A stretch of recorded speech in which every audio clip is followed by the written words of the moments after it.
this point. Yep. What is the sexiest way to eat poutine? Thank you for coming to my panel.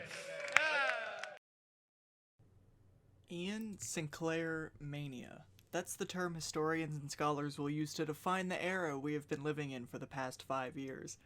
The enthusiasm definition, not the mental illness. I just wanted to make that clear. Ian Sinclair has been in everything recently. Don't believe me? Go on Funimation's new release list. Black Clover, Africa Salaryman, Fire Force, Dr. Stone, How Heavy Are the Dumbbells You Lift, Robbie Hachi. I mean, I could literally sit here forever. Ian Sinclair is even on the official voice actor tier list, where he's at a nice and comfy S tier next to other god tier talent like Jason Liebert, Colleen Clinkenbeard. And no, this isn't my own personal tier listing. Fuck you, moving on. Oh, and you need that? Hey, what are you doing? Oh, no!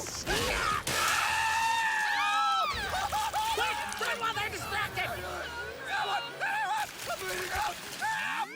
Long story short, He may call himself a secondary audio option on somebody else's work, but he's a primary option in my heart.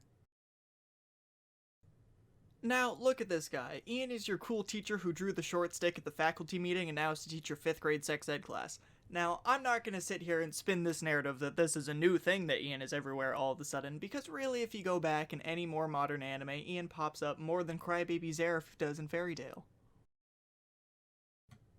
But now we've been hitting a point where people are noticing him more than usual because of his new characters. Often when an actor is seen or believed to have a certain personality, they appear a lot more frequently because of them being cast as practically themselves or an over-exaggerated version of themselves, and this is becoming very apparent in recent shows. You're a wily fella, I'll give you that much, but only Luck himself could have seen that coming. And I know how to take a hit, which is more than I can say for you. Flame magic!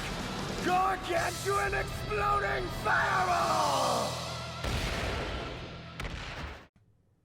We're at the point where any badass who either isn't trusted or flies off the handle at any minor inconvenience is guaranteed to be a fan favorite if he's cast as Ian Sinclair. A good actor or a good set of actors can boost an average show into something great without having a Dr. Stone level upswing where that show is pretty awful for its first few weeks. I heard that you were sent there by Hajime Industries. A different air, huh? You trying to say I'm too smart for them? Too strange. Try anything funny with them and I'll dump you in the sea. why does everyone think I'm a traitor? What did I do? Fire Force was one of the most hyped shonen this year, and so far it has been good. In no way is Fire Force a bad show, but it's lower on my list compared to everything else we're surrounded by, like Dr. Stone, Radiant, and My Hero. But what makes Fire Force one of my favorite shows to watch every week? Well, Funimation seems dedicated to put some of the best talent imaginable on this very average show. To our heads. This world is not yours, because there's not a single square centimeter of land on it that isn't already the property of some rich old fool.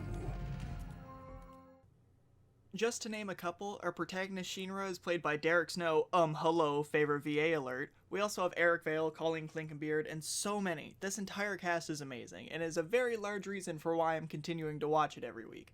So, a couple of weeks ago, I can only imagine someone kicked the casting door down and asked how they could possibly make the superstar cast any better. Oh, I know, let's add 2 of the remaining best voice actors known to man. In basically the span of 1 episode, let's debut Jason Liebert and Ian Sinclair. I might have screamed a little, or a lot, watching that episode. Awesome! Once upon a time, I was known as Crane Game Yang before the idiots knew how to pronounce my name. If you couldn't tell, I had a little bit of Fire Force I wanted to talk about, and I'll take any excuse to fawn over the amazing group of actors we've been getting blessed with recently, and I don't think they always get the love that they should. So, thanks for watching this weird mess of a sort of Why I Love episode, and I swear I'm not completely running out of ideas.